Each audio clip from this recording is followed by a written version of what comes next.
ഇന്ന് നല്ല മഴക്കാറുള്ളൊരു ദിവസമാണ് കേട്ടോ. ഞാനിന്ന് വീട്ടിലെ പ്ലാൻസൊക്കെ റീഅറേഞ്ച് ചെയ്തപ്പോൾ അത് നിങ്ങളെയും കൂടി കാണിക്കാമെന്ന് വിചാരിച്ചു.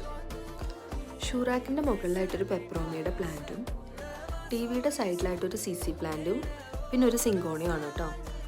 സോഫയുടെ ഒരു കോർണറിലായിട്ട് ഒരു പാമരയ്ക്കയും മറ്റേ സൈഡിൽ ഒരു സ്നേക്ക് പ്ലാന്റും ആണ് കേട്ടോ വെച്ചിട്ടുള്ളത്. ഫ്ലോർ ലാമ്പിൽ ബുദ്ധയുടെ താഴെയായിട്ട് വേറൊരു സിങ്കോണിയും കൂടി വെച്ചിട്ടുണ്ട്. കുറച്ച് നാളായിട്ട് എൻ്റെ വിഷ് ലിസ്റ്റിലുണ്ടായിരുന്ന കുറച്ച് ഗാർഡനിങ് ടൂൾസ് കൂടി ഞാൻ വാങ്ങിച്ചിട്ടുണ്ടായിരുന്നു. അത് നിങ്ങളെ കൂടി കാണിക്കാമെന്ന് വിചാരിച്ചു. ഈ പ്ലാന്റ് വാട്ടറിങ് ക്യാന് എനിക്ക് ഭയങ്കര വർത്തായിട്ട് ഫീൽ ചെയ്തു കേട്ടോ. ഇതിന് ഏകദേശം ഒരു 300 രൂപയുടെ അകത്തേ ആയിട്ടുണ്ടായിരുന്നുള്ളൂ. ഇതിൻ്റെ കൂടെ തന്നെ ഞാൻ വാങ്ങിച്ചിട്ടുണ്ടായിരുന്ന ഐറ്റംസാണ് കേട്ടോ ഇത്. ഇതിന് ഏകദേശം ഒരു 200 രൂപയുടെ അകത്തേ ആയിട്ടുണ്ടായിരുന്നുള്ളൂ. എങ്ങനെയുണ്ട്? നിങ്ങൾക്ക് ഇഷ്ടപ്പെട്ടോ? ഗാർഡനിങ് ഇഷ്ടപ്പെടുന്നവർക്ക് ഇതൊരു വർത്ത് ബൈയിങ് ആയിരിക്കും.